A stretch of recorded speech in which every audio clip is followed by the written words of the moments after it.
예, 자리해 주셔서 감사합니다. 첫 번째 사회주택 의의를 한국 주택정책 역사 속에서 좀 살펴보는 시간을 맡은 최경호입니다. 예, 화면을 보시면은 이제 다양한 사회주택들이 있는데요. 뭐 도시형 생활주택, 아파트, 뭐 단독주택, 뭐 아파트 단지, 일반 뭐 빌라 같은 경우 다세대 주택, 다가구 주택 이런 것들이 다 있습니다. 제일 요 가운데는 뭐 고시원 리모델링에서 옥상에 루프탑도 있는 경우들인데요. 이런 다양한 사회주택들이 어떻게 이제 좀 생겨났고 언제부터 생겨났고 한국 주택 정책의 역사 속에서는 무슨 의미가 있을지 그냥 좀 순진한 사람들, 착한 사람들 몇 명이 모여서 집을 좀 싸게 공급하는 거 이상의 어떤 의미가 있다라는 점을 오늘 좀 말씀을 드리려고 합니다. 예, 저는 이제 지금은 뭐 이것저것 하고 있는데요. 예, 나중에 봐주시고요. 최근에는 LH 개혁위원회에 들어가게 돼서 앞으로의 우리 주택 정책에서 LH가 어떤 역할을 하면 좋을지에 대해서도 열심히 의견을 내고 있습니다. 이 자리에 와봐서 이제 제 책장에 이제 제 책이 있는지 한번 살펴봤는데, 예, 어쩌면 사회주택이라는 책을 썼고요. 혹시 추가로 더 궁금하신 분들은 이 책을 사서 봐주셔도 너무 감사드리겠습니다. 그 외에 뭐 도시재생에 대한 책도 하나 번역을 했고 이런저런 논문을 썼습니다. 자, 제가 이렇게 다니면서 이런 강연을 하면은 꼭 끝나고 이렇게 물어보시는 질문이 하나 있습니다. 집. 그래서 집 사야 되냐? 집 사야 되면 이제 사도 되냐? 아니면 언제 사야 되냐? 이제 지금 사면 집값 오르냐 내리냐? 이런 질문을 항상 받는데요. 오늘은 이제 그런 질문에 대한 얘기는 아닙니다. 그렇다고 또 집이 사는 것이 아니라 사는 곳, 이 얘기도 많이 익숙해 들으셨을 텐데 그 얘기도 뭐 바탕에 깔려 있지만 그게 아니라 집이라는 어떤 비싼 물건을 어떻게 함께 만들고 가꾸고 해야 되는가?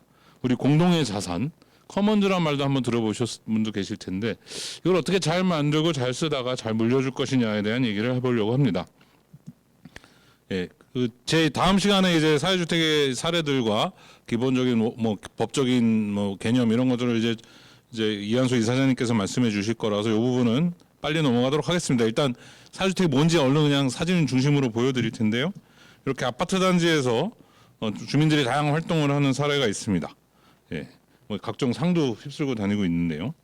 공동 시설들이 다른 데보다 한 2배 이상 많다고 합니다. 여기는 호텔을 리모델링한 사례고요. 그래서 뭐 송이라는 어플리케이션으로 내부에서 물건을 서로 나누기도 합니다. 그냥 옛날에 하숙집들 생각하시면 냉장고 안에 있는 우유 누가 먹었다고 이렇게 약간 갈등이 생기기도 하고 그러는데 여기서는 어플리케이션에 내가 얼마에 팔겠다고 올리면 서로 나눠서 가지게 되는 그래서 공동체 활동을 기술이 도와주는 그런 사례가 되겠습니다. 이런 거를 이렇게 그 뭐 공공주택에서 이렇게 가능하겠지만 이제 어떤 공기업이나 어떤 국가에서는 이런 기획이 이렇게 올라왔을 때 바로바로 이렇게 실행하기가 좀 어렵고 민간에서는 이제 돈이 안 되면은 못할 텐데 어떤 이제 사회주택의 어떤 특징이라고 어떤 좀 장점이라고 할 수 있을 것 같습니다. 요거는 이제 아예 새로 지은 뭐 다세대 주택일 텐데 아마 법적으로 경우고요. 이건 매입 약정 방식이라고 지은 거고 LH공사가 소유한 건데 기획하고 운영을 사회적 경제주체가 맡아서 여기 with LH라고 이렇게 LH가 같이 했다라는 얘기가 들어갔습니다. 그리고 기획을 두 팀이 같이 붙었습니다. 사회주택 공급자하고 사회복지법인하고 같이 컨sor을 이루어서 기획해서 소셜 믹스 형태로 어울려서 살고 있습니다. 많은 정치인들이 이제 왔다 간 장면입니다. 여기는 이제 이한솔 이사장님 출신이시기도 한 민달팽이 주택협동조합의 경우인데 이런 이제 흔히 보이는 겉에서 볼 때 흔히 보이는 단독 다세대 주택 같이 보일 수도 있는데 이 안에서 다양한 이런 커뮤니티 활동들이 일어나고 있는 당사자들이 협동조합을 또 구성하기도 하는 그런 경우고요. 여기는 이제 의료복지 사회적 협동조합이 겉에서 볼 때 역시 흔히 보이는 그냥 빌라인데 이걸 빌려서 위탁 운영을 하면서 내부에서 이런 다양한 재활 프로그램 등을 이용하는 사례가 되겠습니다. 그리고 이건 이제 그 고시원을 리모델링해서 이렇게 창문도 없는 먹방이라고 하죠. 이런 경우들이 있었던 거를 이렇게 허물고 좀 더 살기 좋은 곳으로 만들고 공공인 지원을 받아서 임대료도 좀 저렴하게 책정하는 옥상에 또 이런 공간도 만들었는데요. 뭐 이런 건 이제 사업자의 아이디어겠죠. 이런 리모델링의 경우입니다. 네. 그리고 해외의 경우에도 이렇게 네덜란드, 오스트리아, 덴마크 우리가 흔히 주거복지 선진국이라고 알고 있는 곳들 사회 임대주택의 비율이 3분의 1, 4분의 1, 5분의 1 정도씩 됩니다. 예. 여기서 특이할 점은 자가 소유율이 우리나라랑 비슷해요. 우리나라보다 살짝 낮기도 합니다. 그러니까 우리가 알 수 있는 거는 이 주거복지 선진국이라고 한다는 거는 자가 소유율이 높아서가 아니라 세입자도 마음이 편하게 살 수 있어서 그냥 때가 되면은 내 집 마련하는 데에 대한 압박이 없이 별로 없이 갈 수 있는 그런 거라고 할 수 있겠습니다. 그리고 이제 흔히 아는 또 이제 스웨덴이나 이런 것들도 있죠. 그리고 공간적으로도 이렇게 골고루 흩어져 있다라는 거. 비엔나, 암스테르담, 코펜하겐 사례를 가지고 왔는데 이제 우리가 이제 뭐 프랑스에서는 폭동이 일어났다는 얘기 좀 듣고 그런 적 있으실 텐데 거기는 좀 이렇게 몰려 있거든요. 외곽에 쏠려 있다던가. 근데 이렇게 도심에도 골고루 흩어져 있는 나라들은 그런 폭동도 잘 안 일어나고 특히 비엔나 같으면 세계에서 살기 좋은 도시 1등을 한 십몇 년 동안 했었죠. 이런 게 다 사회주택하고 무관하지 않은 것 같습니다. 자, 이렇게 이제 사회주택에 대한 얼른 휙 보여드렸고 오늘 주로 말씀드릴 내용은 한국 주택 정책의 흐름 그리고 사회주택의 정의하고 개념하고 등장 배경을 또 제가 너무 얘기를 안 하고 넘어갈 수는 없어서 살짝 얘기 드리고 그 어떤 의의가 있는지 말씀드리도록 하겠습니다. 예. 한국 주택 정책의 흐름입니다. 예. 자, 이제 이 로제 아파트 최근에 들어보신 분들 많이 계실까요? 이 방송을 들어보실 분들은 다 좀 낯설어 하실 것 같기도 한데요. 또 너무 최근 트렌드에 둔감하신 걸로 제가 신뢰를 하는 건 아닌지 모르겠습니다만 그런 분들은 혹시 이제 요거는 이제 좀 익숙하다고 하시는 분들이 계실지 모르겠는데요. 예. 윤수일의 아파트가 나온 게 1982년입니다. 1982년이면 언제냐? 우리가 아파트 레짐이다, 아파트 공화국이다, 뭐 이런 얘기 할 때가 이제 90년대, 2000년대 이후인데 82년이면 아직 그럴 때는 아니었거든요. 근데 이제 뭔가 아파트가 이제 새롭고 첨단이고 좀 멋있고 뭐 이런 게 퍼지기 시작하는 그때니까 이런 노래도 나온 거겠죠. 그때 이제 인구를 보면은 1965년 우리가 이제 막 도시화, 그러니까 우리 저 국토개발계획, 뭐 경제개발 몇 개년 계획 이런 게 60년대 초반부터 시작했잖아요.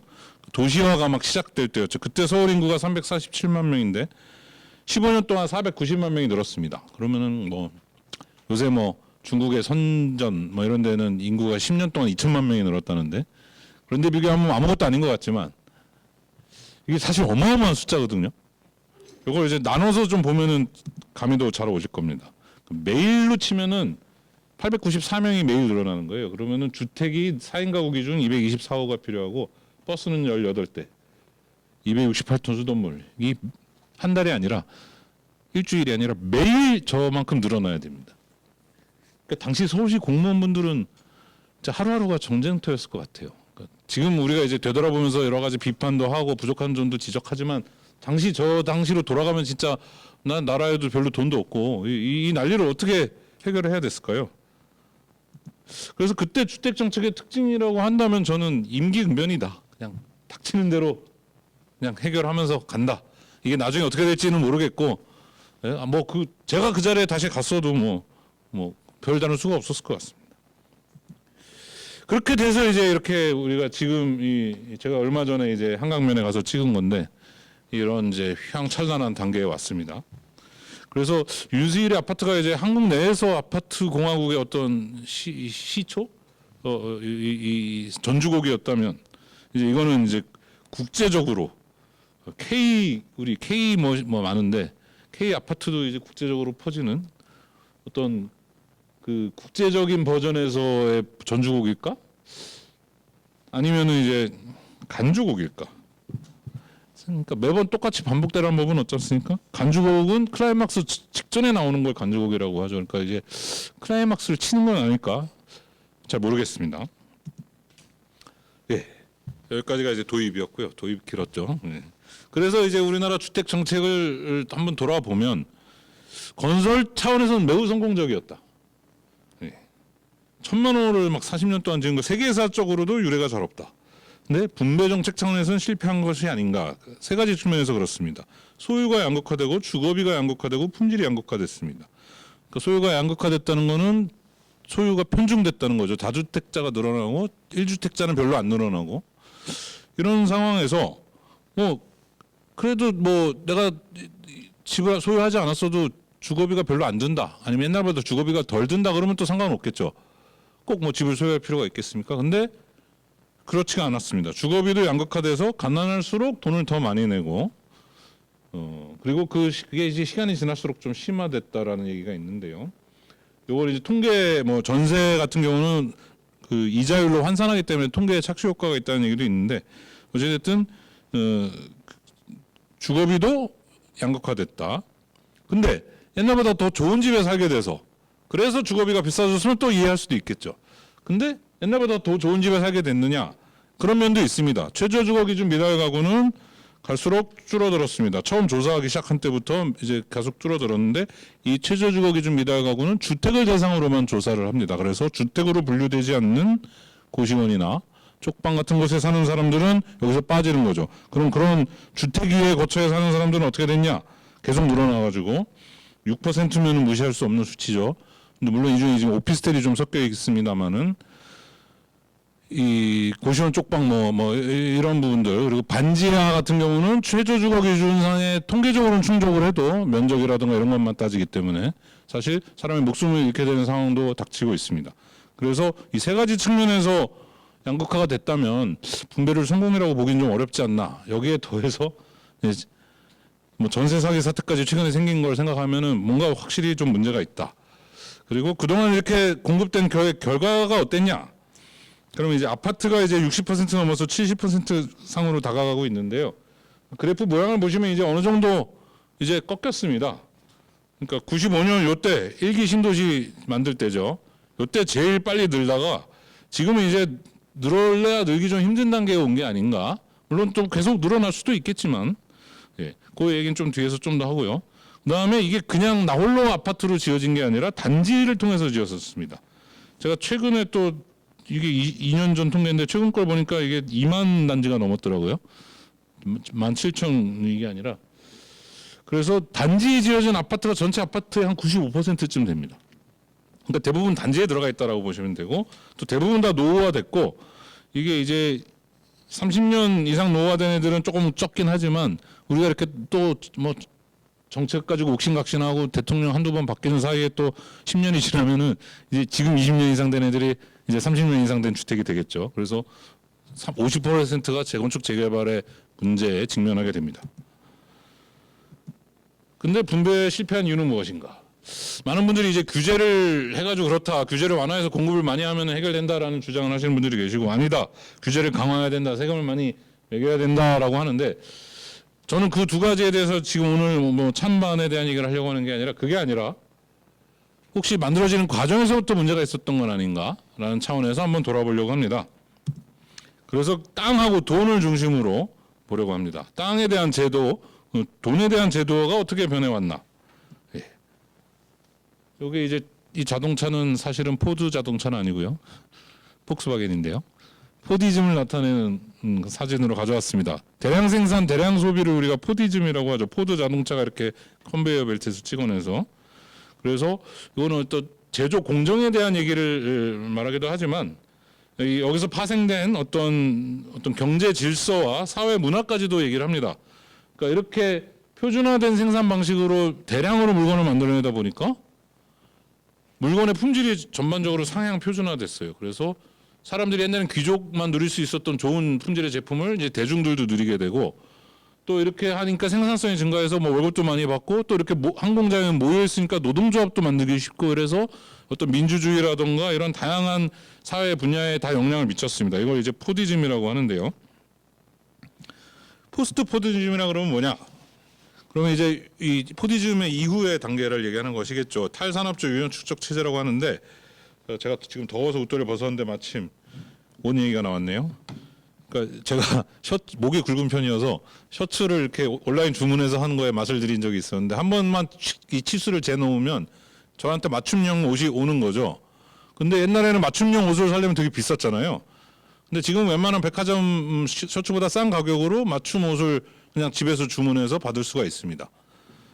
이게 이제 가능했던 게 인터넷, 그러니까 정보 자본주의, 지식 기반 산업, 네트워크 경제 등하고 연계돼서 이제는 대량 생산, 대량 소비를 하지 않아도 수요 맞춤형으로 해도 가격 경쟁력이 나오는 거예요. 그래서 이렇게 그 사람한테 맞춤형으로 이제 제공을 합니다. 근데 이게 꼭 그래서 좋다라고 볼 수는 없지만 뭐냐면 이제 쿠팡 배달 노동자 이번에도 이슈가 되고 있는데 이게 좋은 점도 있고 안 좋은 점도 물론 있겠습니다만 중립적으로 특징을 보자면 이제는 대량 신속 생산이 아니라 소량 다품종. 옛날엔 대량 생산하다 보니까 품종은 적었어요. 그러니까 획일화된다는 얘기도 들었지만 이제는 소량 다품종 생산입니다. 이 얘기를 왜 하느냐면 주택도 그렇게 되고 있다는 얘기를 하려고 하는 겁니다. 자, 오른쪽에 있는 아파트가 대량 생산, 대량 소비로 빠른 시간 안에 많은 집들을 공급했고 적당한 그리고 상당히 좋은 적당한 게 아니라 상당히 좋은 품질의 주택을 많은 대중들이 누리게 해줬습니다. 그런 공이 분명히 있는 거죠. 그래서 제가 이제 포스트 포디즘이라고 얘기하면 그러면 옛날에 귀족이나 누릴 수 있었던 중세 이런 주택으로 돌아가자는 거냐라고 오해를 하시는 분들인데 그런 얘기가 아닙니다. 네, 그런 게 아니고요. 자, 그러면 주택에 있어서 이제 이런 경향들이 뭐가 있는지를 얘기를 해보려고 합니다. 그 전에 이제 단지 얘기를 좀 더 할 텐데요. 이제 이게 재건축 조합이 설립돼가지고 이렇게 막 건설회사들이 축하 플래카드를 건 장면입니다. 이 순간에는 재건축 조합의 권력이 대통령보다도 센 것 같아요. 대한민국에 이렇게 모든 건설회사가 달려와서 이렇게 하는 경우가 줄을 서는 경우가 참 쉽지 않죠. 심지어 이거는 소규모 재건축 사업인데도 그렇습니다. 이게 다 한 단지에 걸린 거거든요. 대규모 건축 사업이면은 난리도 아니겠죠. 그리고 이거는 이제 장애인 주차구역에 세워도 그냥 관리사무소에서 벌금을 대납하겠다는 어떤 공문이고요. 주차장을 막았는데 못 치운다. 이게 사유지라서 못 치운다. 그다음에 남의 아파트 놀이터에 들어오면 주거 침입이냐? 이런 논쟁이 된 적이 있습니다. 임대단지 차별은 뭐 여러분들 많이 들은 얘기시죠. 그리고 뭐 지역에 뭐가 들어오면 또 경비원에 대한 갑질 뭐 이런 거에 공통점이 제가 어렴풋하게 느껴지는 게 이게 봉건 용주와도 같다는 겁니다. 그러니까 정근대적이라는 의미가 아니라 단지라는 땅을 소유한 사람들의 권력이 국가 권력도 우습게 보는 상황이 되고 주변을 차별하고 직원을 약간 농노처럼 다루는 왜 이런 게 나타났을까? 심지어 이제 국가가 이제 여기다가 공공보행자 도로를 만들겠다고 하니까 이 사람들이 거부해서 도로를 못 만들게 돼가지고 지금은 공공보행자 통로로 합의를 봤는데, 그러니까 옛날에 70년대 지을 때는 이렇게 차도 많지 않았으니까 큰 아파트 블록으로 줘도 상관없는데 지금은 이제 그 공공이 볼 때는 가운데다 길을 내는 게 좋겠는데 이 사람들이 그럼 집값이 충분히 안 오른다고 거절을 했습니다. 그러니까 국가 혹은 지자체의 도시계획의 권한이 사유재산의 권한에 밀린 거죠. 그리고 그러 결과 이렇게 덩어리 가진 단지가 되면은 이제 여기 사는 사람들이 일로 갈 때 삥 돌아가야 되는 상황이 생기죠. 초등학생들이 그래서 담을 넘는다는 얘기들 나옵니다. 그리고 뭐 공공 기여를 하기로 했다고 그래서 배신했다는 뭐 얘기도 있고, 이제 2,000가구 이상 노인 요양단지 시설 의무화를 추진했더니 똘똘 뭉쳐가지고 이걸 막아냈다라는 게 자랑스러운 플래카드로 걸리기도 합니다. 이 모든 게 그러니까 뭔가 공공의 계획 권한보다 더 힘이 세진 단지민들의 권한, 어떻게 보면 봉건 권력과도 같은, 이게 어떻게 생겨났을까? 개인이 그 자리에 집을 사기 위해서 성실히 노력하고 저축하고 똘똘한 투자를 한 것도 있겠죠. 근데 그 단지가 하늘에서 뚝 떨어진 게 아니지 않습니까? 그래서 단지를 만들었던 우리나라 주택 정책의 역사는 무슨 사악한 국가의 계획도 아니고 아까 처음에 말씀드렸던 임기응변이었던 것 같습니다. 주택 문제를 해결하려다 보니까 그렇게 해야 되는데, 그게 그리고 한때는 되게 좋은 뭐 나름의 역할을 했는데 지금에 와서는 여러 가지 문제를 보여주고 있다. 이거를 어떻게 좀 우리가 그럼 해결해 볼까 하는 게 과제일 것 같습니다. 그 과정을 이제 한번 쭉 설명을 드리면, 이제 70년대에 도입된 아파트 지구 제도라는 게 있어서 이 땅에는 아파트 아니면 못 짓는다 그래가지고 자연스럽게 단지가 되게 하려고 한 게 있었어요. 근데 그 전에 일제 강점기 때부터 진행됐던 이 토지구획 정리 사업이라는 게 있습니다.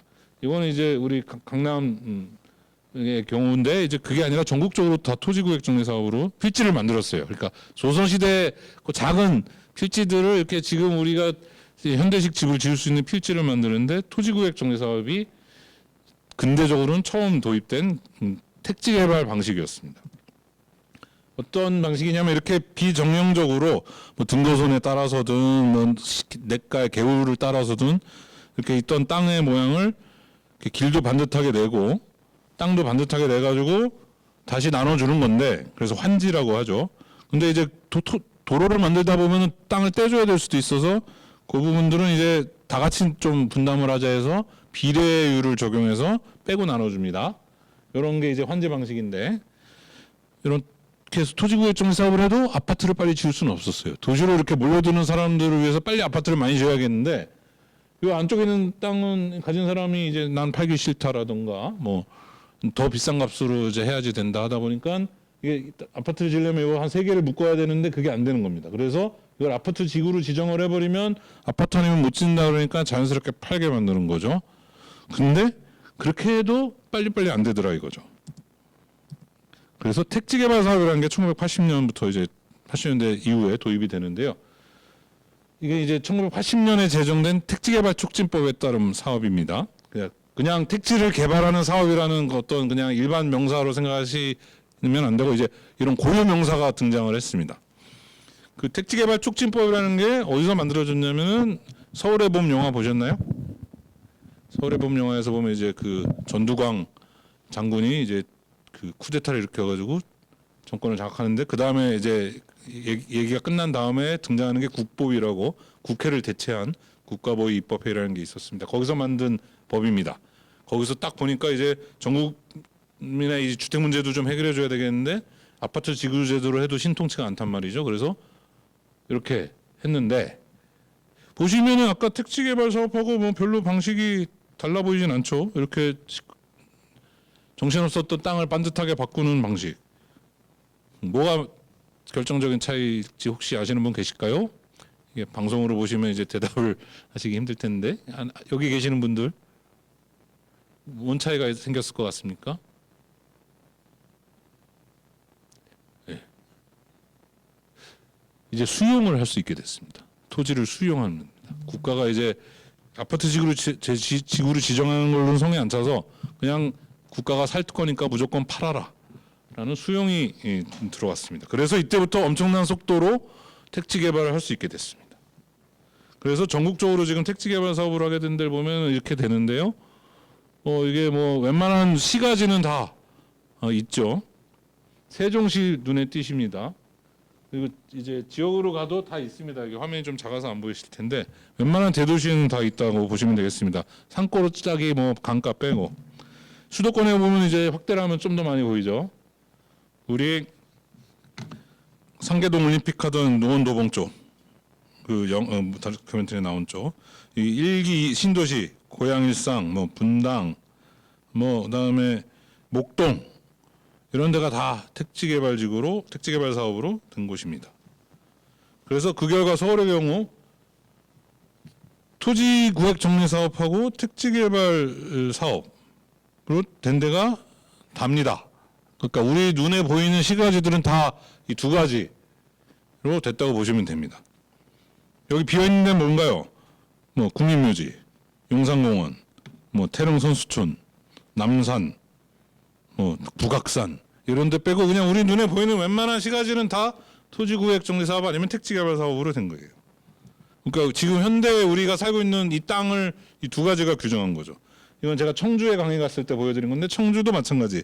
신도시 좀 번듯한 아파트 단지들은 다 택지개발 사업. 수원도 마찬가지입니다. 네, 다 택지개발 사업이고요. 자, 여기서 이제 오해는 건물. 아파트가 어때서라고 제가 했는데 그런 책도 있습니다. 아파트 자체에 시비를 거는 건 아닙니다. 기후위기 시대에 5층 이상의 건물로 이렇게 뭉친 아파트는 연료율도 좋아서 그 자체는 장려할 만한데요. 이 대단지, 토지구획 정리 사업이나까지도 아니었던 택지개발 사업으로 만들었던 대단지가 이게 문제라는 겁니다. 여기서 어떤 커뮤니티 시설 이런 거를 다 내부에서 자기들끼리 해결하니까 아파트가 아닌 지역에 사는 사람도 너무 불편한데 그거에 대한 해법은 나도 아파트에 들어가는 방법밖에 없는 거예요. 그러니까 아파트 가격은 계속 비싸지고 저층 주거지는 계속 살기 불편하고 그럼 그거의 해법을 사실은 국가가 생활 SOC라든가 이런 걸 다 공급을 했어야 되는데 국가가 그럴 돈이 없었으니까 그동안 그냥 아파트를 지으면 그냥 서로 객출해가지고 땅 좀 모아서 한쪽에다가 관리사무소 만들고 상가 만들고 뭐 노인정도 만들고 이게 다 되더란 말이죠. 그게 70년대 80년대는 그래서 뭐 국가가 돈이 없으니까 그랬다 쳐요. 근데 지금도 계속 그러니까 아파트가 아니면은 너무 살기가 불편하게 된 거가 사실 그 개인의 탓이라고만 할 수가 없는 거죠. 단지를 이렇게 찍어준 국가가 사실은 그 배후에 있었던 거라고 하겠습니다.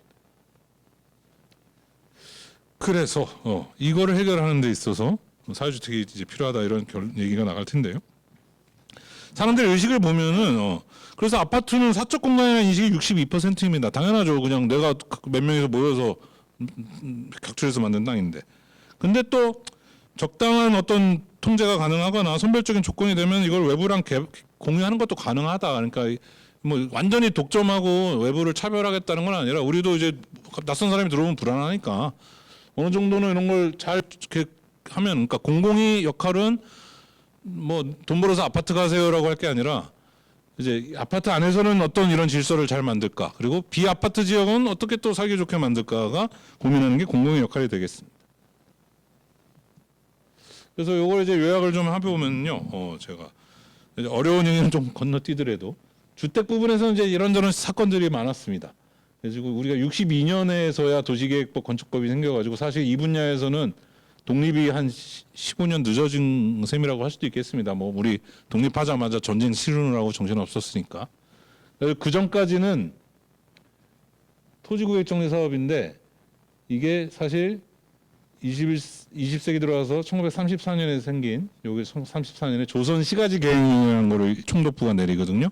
그 체제가 60년대까지 계속된 거고, 심지어 택조법 때까지도 그게 계속됐다고 볼 수 있습니다. 토지구획정리 사업도 사실 조선시가지 계획령에 따른 거였거든요.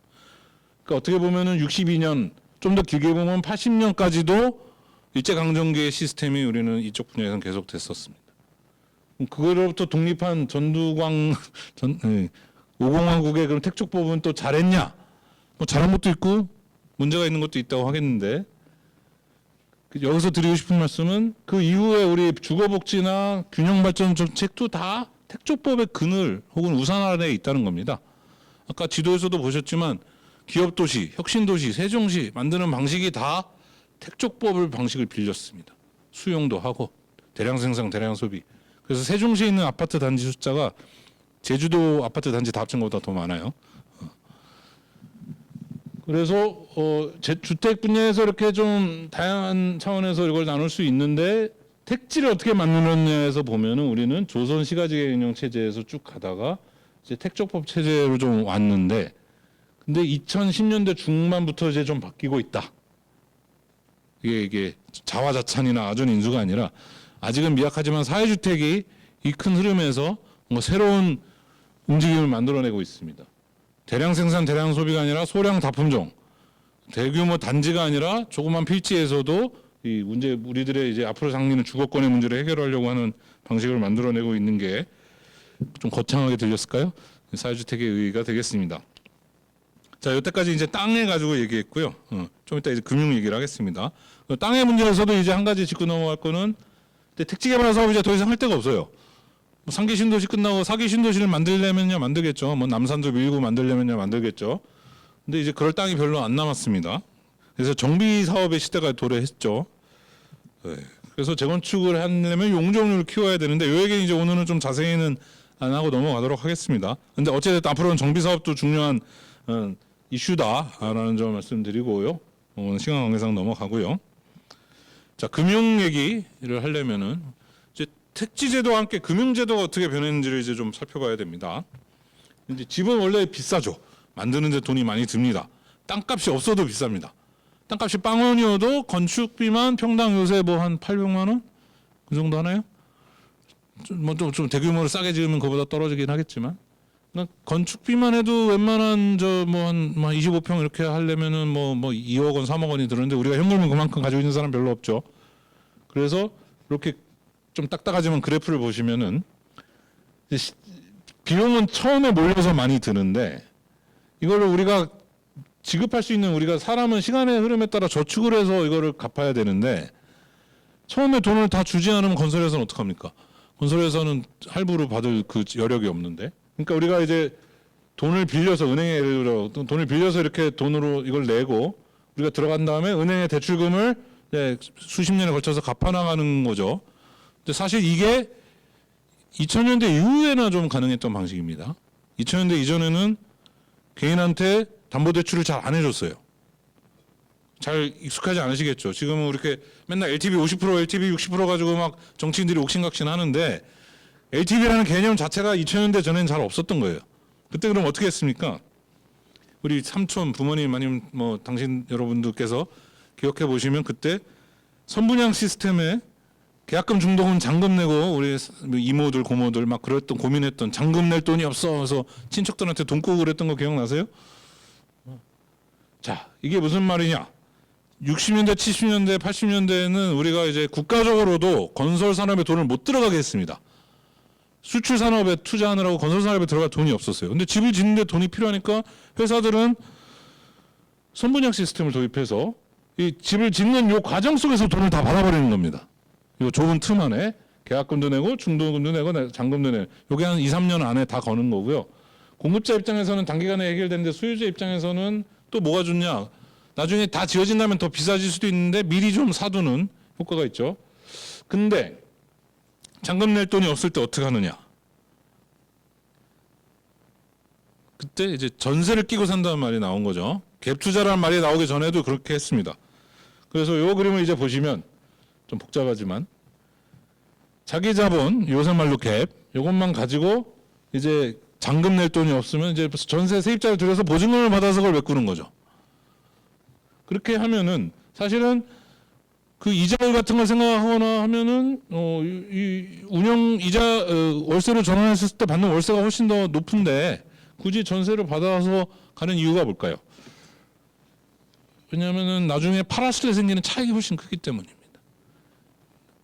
처음에 들어갈 때도 돈이 부족해서 전세금을 동원했지만 내가 이제 전세금을 빼줄 돈이 있어도 이제 내가 3억짜리 집에 2억 원 전세가 들어와 있는데 내가 2억 원이 생겼어. 그럼 2억 원을 빼주고 그걸 매달 그만큼 월세로 받는 게 이익인데 2억 원을 저축해 놓은 것보다. 근데 그렇게 안 빼주고 그 2억 원은 어떻게 했습니까? 옆에 신도시에 새로 지어지는 집을 사는 게 몇 년 뒤에는 2억 3억을 벌 수 있는 거기 때문에 당장 몇십만 원 가지고 할 일이 아닌 거죠. 그렇게 해서 우리가 1기 신도시 지어지던 95년 요때 정점을 찍었습니다. 전세 비중이. 집이 막 지어지고 도시화가 막 되고 이 시점에는 월세로 전환하는 것보다 전세 끼고 집을 하나 더 사는 게 훨씬 더 똑똑한 투자 전략이 되는 거죠. 근데 이게 도시화가 좀 정체되고 주택 보급 증가율도 좀 떨어지니까 전세도 자연스럽게 따라 떨어집니다. 그러면서 점점 월세로 전환이 된 거죠. 네. 그래서 전세는 95년에 한 30%가 좀 안 됐는데 그 이후로 계속 떨어졌습니다. 2019년에 전세가 처음에 전세하고 월세를 분리해서 통계를 낸 75년보다 더 적어요. 근데 2020년에 도입된 주택임대차보호법 때문에 전세가 줄어든다고 하는 거는 좀 번지수가 틀린 주장이 아닌가 싶습니다. 물론 그 법 때문에 좀 더 줄어드는 효과가 있을 수 있을지 모르겠습니다. 하지만 그게 아니어도 원래 전세는 더 투자할 데가 없으면은 작동하기가 어려운 데고 또 하나 전세 문제는 제 책에도 얘기했지만 세입자도 집값 상승을 바라게 만듭니다. 내가 이 전세 보증금을 무사히 돌려받으려면 이 집값이 계속 올라야 되거든요. 보통 전세 내가 이사 나갈 때 임대인들이 대부분 어떻게 합니까? 아이고 여기 있습니다 하고 빼주는 게 아니라 다음 세입자한테 받아서 주겠다 그러잖아요. 그래서 옥신각신 하기도 하죠. 근데 이제 중간에 세금도 내고 집도 뭐 고치고 해야 되니까 다른 세입자한테 조금씩 올려서 받죠. 3억 원이면 다음 세입자한테 3억 2천, 뭐 3억 5천 이렇게 받죠. 그럼 계속해서 올리다가 나중에 빵꾸가 나나요? 아니죠. 집값이 오르니까 집을 팔면은 그 전세금을 빼줄 수 있습니다. 이게 어떻게 보면은 다단계하고도 비슷해요. 어찌됐든 집값이 오르면 문제없이 굴러가는 겁니다. 자, 전세란 무엇인가요? 97년 이전에도 우리나라에 이제 그런 아까 말씀드렸지만 80년대 이전에는 정말 그 제도권 금융이 건설 분야에 안 들어왔는데 어느 정도 되고 난 다음에도 이때 조사해 본 결과 제도권 금융이 38%, 비제도권 금융이 61%고 공공자금이 너무 적었습니다. 주택 분야에 들어온 공공자금이 이렇게 적었고요. 비제도권 금융 중에서도 전세가 이렇게 많았습니다. 이렇게 전세가 많았습니다. 그러니까 전세가 공급자를 위한 금융 역할을 했던 거예요. 그래서 이 전세금을 받아서 어디다 썼냐 사람들이. 다른 집 사는데 쓴 사람들이 54%, 또 뭐 주택 신축 비용, 부동산 다른 데 투자, 이렇게 언제든지 돌려줄 수 있게 금융기관에 예금한 사람, 이것도 언제든지는 안 되고 아마 적금을 들었을 확률이 높은데 10%가 안 됩니다. 그러니까 전세가 사실은 공공이 해야 했던 건설 금융의 역할을 전세가 대신했던 거고요. 그거는 집값이 오를 때는 우리가 이게 잘 굴러가는 줄 알고 살았지만 지난 몇 년 동안 집값이 안 오르니까 전세 분야에서 사고가 터지는 거죠. 만약에 보유세 뭐 인상이 돼서 뭐 저는 지금 그거에 대한 찬반을 얘기하지 않습니다만 집값이 잡힌다. 그러면 전세 분야에서 또 사고가 날 겁니다. 전세 피해자가 또 생길 거예요.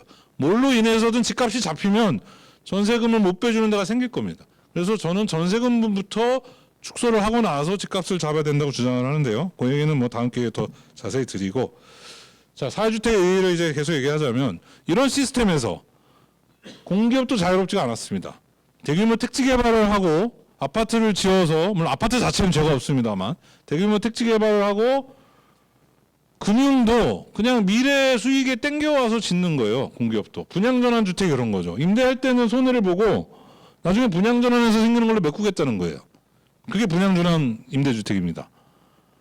그러니까 언젠간 팔겠다는 거니까 재고도 떨어지지만 이때 집값이 올라야 작동하는 거죠. 근데 집값이 정말 안정이 되면은 이 시스템도 작동이 안 됩니다. 전세화랑 마찬가지로. 사회주택은 근데 어떻게 하다 보니까 토지 임대부 사회주택 같은 경우는 이제 매각 차익이 없습니다. 그러다 보니까 임대 수익으로만 하도록 설계를 하게 됐습니다. 이런 시도를 처음 해본 거예요, 대한민국에서. 사회주택이. 자, 많은 정치인들이 얘기하죠. 다 집값을 잡겠다고. 누구는 규제를 완화해서 잡겠다고 그러고 누구는 규제를 강화해서 잡겠다고 그러는데 정말로 어쨌든 무슨 방법으로든 잡혔다고 칩시다. 그럼 앞서 만들었던 이 시스템들은 작동을 이제 안 하는 겁니다. 그러려면 임대 수익을 가지고 운영할 수 있어야 돼요. 아니면 집값이 오르지 않더라도 팔아서 차익을 메꾸는 게 아니라 그냥 꾸준히 내가 벌어서 돈을 갚을 수 있어야 됩니다. 내가 분양을 받은 경우라면. 그렇게 하려면은 공공이 할부로 팔아야죠. 그러니까 이걸 길게 빼야 됩니다. 매각 차익 없이 길게 장기 현금으로 빼야 됩니다. 그래서 장기적인 공급자 금융이 필요합니다. 임대주택이든 분양주택이든. 그 역할을 이제 주택도시보증공사와 뭐 주택금융공사가 해야 될 겁니다. 이걸 이제 중간중간에 바꿔치기 하면서 대환대출을 할 필요도 있겠죠. 그동안 근데 우리 주택도시기금이나 이런 데가 분양사업 위주로 들어갔어요. 빨리빨리 치고 나오려고. 거기들도 이렇게 장기적인 공급자 금융을 별로 안 했습니다. 공공주택에는 좀 합니다. 한 30-40% 정도는 20년 거치 20년 상환이라는 꽤 괜찮은 조건으로 주택도시기금이 들어옵니다.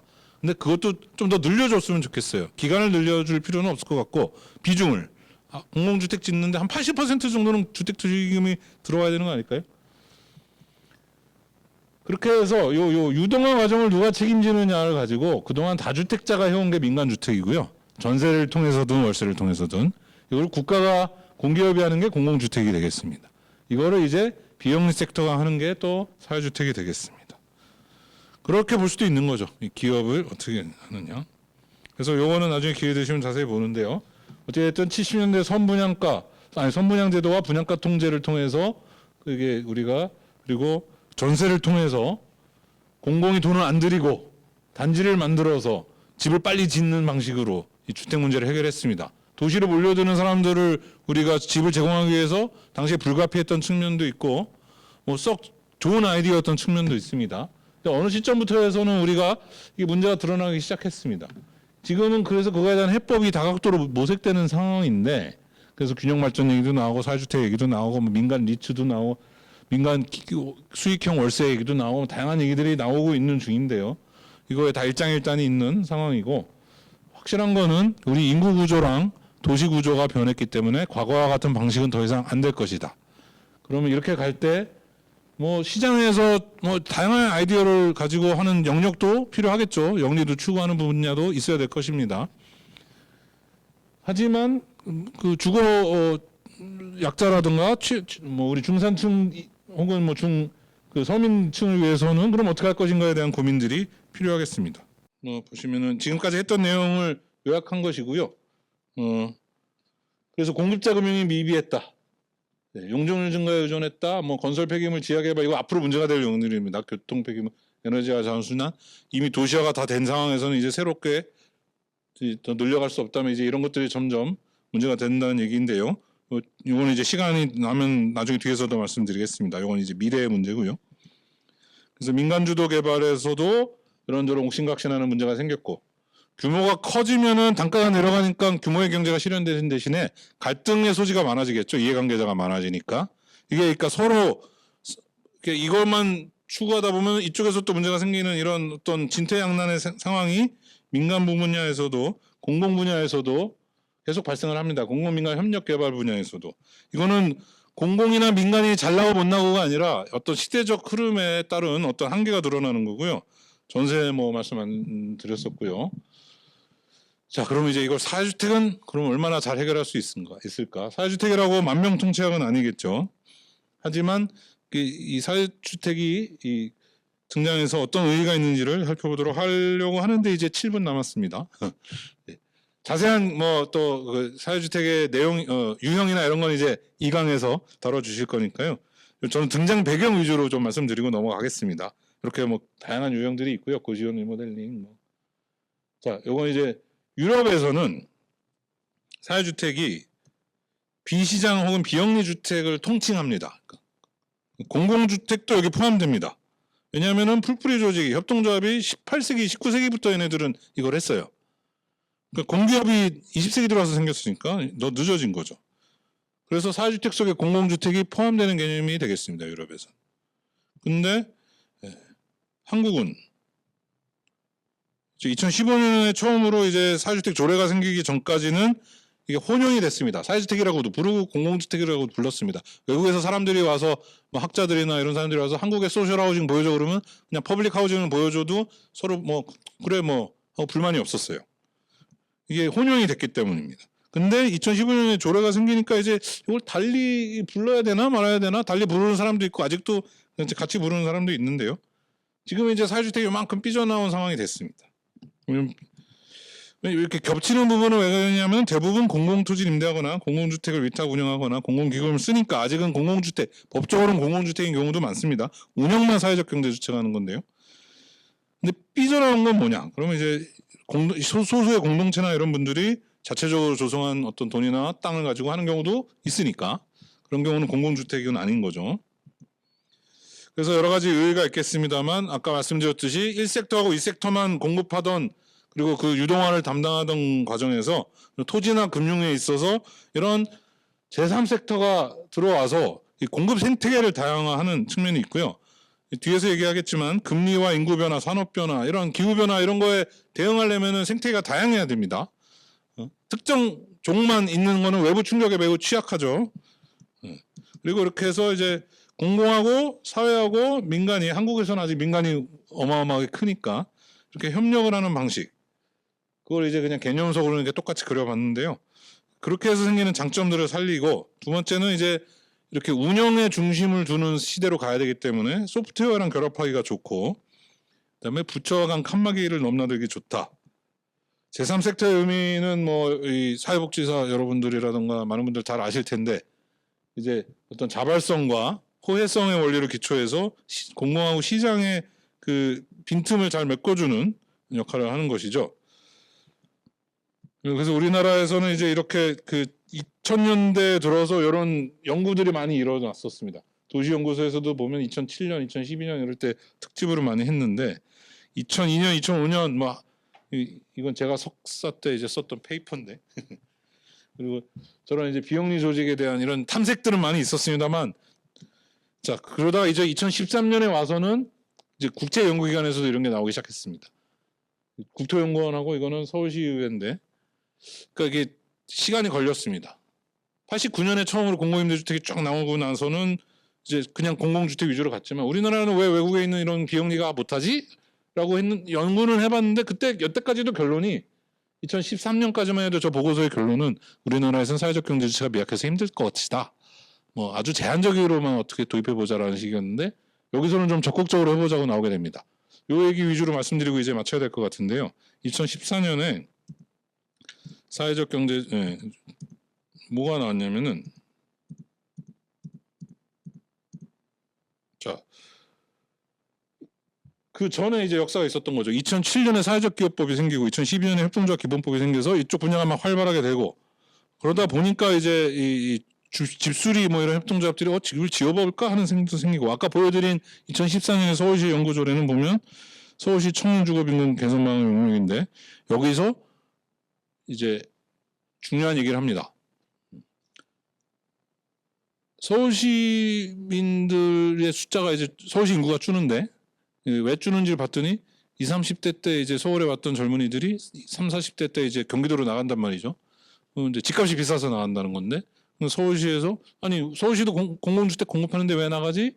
보니까 공공주택은 아까 말씀드린 외곽에 단지 형태로 지어지다 보니까 그리고 4인 가구 중심의 인구 구조에 맞춰 지어지다 보니까 1인 가구들이 들어가기가 뭐 경쟁에서도 밀리고 또 선호하는 위치나 지역이 아닌 거죠. 평면이. 그러니까 서울시가 이제 그러면 저층 주거지에 원룸이나 투룸 같은 걸 많이 만드는데 이런 거는 SH공사가 좀 관리하기가 힘들고 하니까 그러면 요새 뜨고 있는 사회적 경제 주체라는 애들한테 맡겨볼까? 라는 생각을 하게 된 겁니다. 그러니까 이 모든 게 맞아 떨어진 겁니다. 인구 변화와 뭐 어떤 사회 변화와. 그래서 이제 다양한 실험들이 있고 조례도 제정되고 했던 거고요.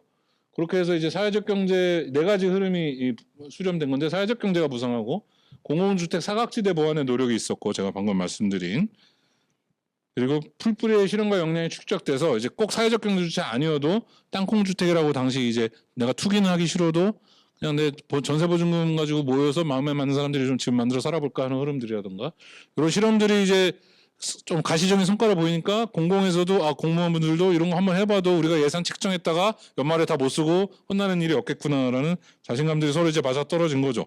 그리고 지방자치제도가 발전하다 보니까 지자체 선거에서도 이런 게 이슈가 되고요.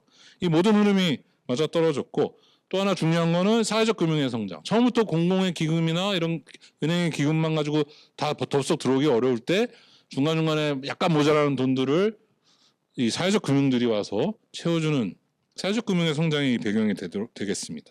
매우 앞으로도 중요한 역할을 해주게 될 것입니다. 그래서 이게 특혜가 아니라는 얘기가 있어서 굳이 이 슬라이드를 넣었는데 제2섹터 영리 부문도 70년대 엄청난 특혜를 받으면서 성장했다는 내용입니다. 보면은 그때도 뭐 등록업체, 지정업체 지정해서 막 세금 3년간 면제해주고 막 토지 수용권도 줬어요 민간기업한테. 이제 그렇게 해서 키웠는데 이제 와서 이제 뭐 시장에만 맡겨라 이러면 좀 곤란하지 않을까 하는 생각이 들고요. 지금까지 이제 드렸던 말씀을 좀 정리를 하겠습니다. 이제 공공주택이 이제 우리나라에서 중요한 역할을 하고 있고 앞으로도 할 것인데 그 특징 중에 하나가 이제 전에는 단기 임대하다가 89년부터 이제 좀 장기 임대가 도입이 됩니다. 그래서 영구임대주택 이때부터가 본격적인 공공임대주택의 시대가 됐는데 2002년, 2004년 이때가 또 중요한 분기점입니다. 아까 말씀드린 포스트 포디즘, 그러니까 소량 다품종, 수요 맞춤형 생산의 첫 발자국은 이때 들어갔습니다. 매입임대 주택 방식으로 작은 필지의 땅도 공공주택으로 공급할 수 있는 길이 열리고 그 다음에 사회적 경제 주체랑 협력하는 게 이제 한 10년 걸린 거죠.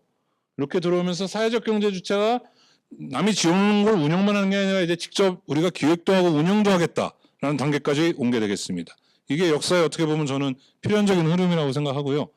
중간중간에 좀 사고 치는 사람도 있을 수 있고 뭐 실수도 있을 수 있고 아직 불이 난 적은 없는데 어디선가 불이 날 수도 있고 이런 일이 있을 수 있지만 이 큰 흐름은 변함이 없을 것이다.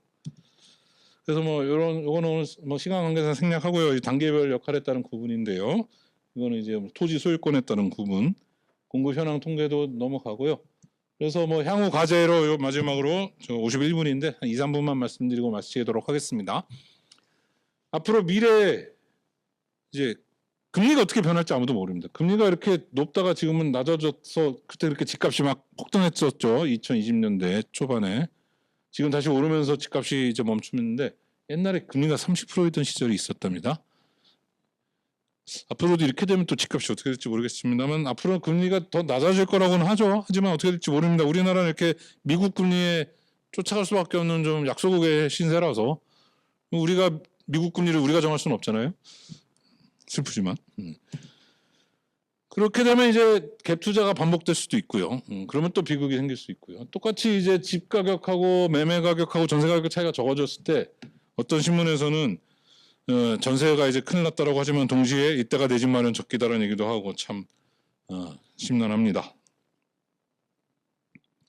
인구 변화 이제 전세하고 비슷한데 4인 가족의 비중이 95년에 또 최대를 찍었다가 점점 4인 가족이 줄어들고 있고요. 제일 적었던 1인 가구가 제일 많아졌습니다 지금.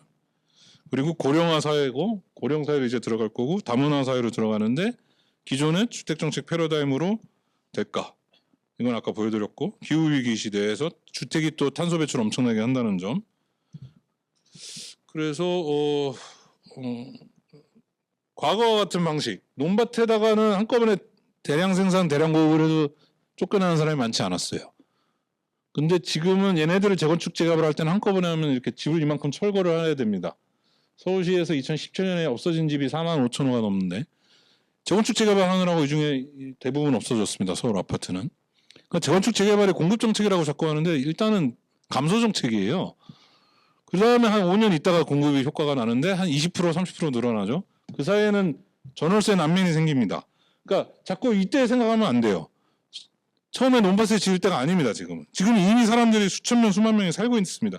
그래서 순환 재개발을 해야 되고 순환 재건축을 해야 되고 국토부 공무원들도 다 알고 있습니다. 다 계획들은 나와 있습니다. 할 줄 몰라서 안 하는 게 아니에요. 그냥 빨리 우리 단지만 먼저 빨리 하는 게 한꺼번에 하는 게 더 규모의 경제가 좋아서 그런데 그게 좀 같이 사는 질서를 우리가 좀 만들어 가야 되지 않을까. 그래서 이렇게 조금 작은 규모로 혹은 적정 규모로 너무 작아도 안 되니까 이렇게 하려고 시도를 2015년, 2010년대 중반에 했었죠. 이런 거에 어떤 대안들을 우리가 자꾸 만들어 가야 되고 이때 사회주택의 역할도 있을 수 있겠다. 어떤 그동안 노하우를 쌓은 사회주택 사업자들이 이런 토지주들하고 같이 협력해서 중규모 정비 사업을 할 수 있겠다라는 점입니다. 그 속에서 돌봄, 산림의료 사업이 이제 돌봄 스테이션을 이렇게 기획한 그림인데요. 그다음에 뭐 오늘은 설명을 생략하겠지만 가상발전소, 어떤 그 발전소를 돌리면서 집이 연마을이랑 전기를 주고받는 15분 도시 이런 게 다 이런 어떤 포스트 포디즘 소량 다품종 도시하고 무관하지 않습니다. 그래서 우리가 언제까지 이렇게 단지에 이제 배타적인 단지 옛날에 페리의 근린주거 이론에 따른 단지인데요. 도시 설계하시는 분들은 다 이제 대학교 때 배우는 건데 이제 단지 안으로 통과교통이 못 들어가게 하고 막다른 길로 하고 걸어서 갈 수 있는 거리에 초등학교를 놓고 되도록 찾기를 안 건너고 초등학교로 가게 하고 이 마을 입구에다가 상가나 이런 걸 놓자라는 계획입니다. 너무나 살기 좋은 마을을 만드는 계획이 맞습니다. 하지만 4인 가족 중심의 도시에서 좋은 도시죠.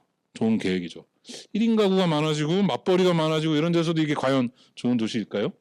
좀 더 그래서 건축가들은 이런 시도를 하고 있습니다. 개방형 단지를 만들자. 그걸 입체적으로 만들자. 이런 계획들이 다 나와 있습니다. 몰라서 안 하는 게 아니고요. 5천 세대짜리 수원의 어느 단지 제가 지나가다 사진을 찍은 건데 5천 세대다 보니까 안쪽에 있는 사람들은 밖에가 너무 멀어요. 그러니까 어린이집을 이렇게 안에서 운영을 합니다. 1층에. 그러니까 뭐 꾸역꾸역 적응을 한 거죠. 하지만 아무래도 좀 뭐 평면이나 이런 게 꼭 좋지는 않겠죠. 그래서 이렇게 전주시 사회주택인데 이제 마을과 커뮤니티를 같이 쓰는 어떤 이런 사회주택이 저층주거지에도 생기고 아파트 옆에도 생기고 하는 게 앞으로 우리가 나아갈 바다라고 말씀드리면서 발표를 마치도록 하겠습니다. 감사합니다.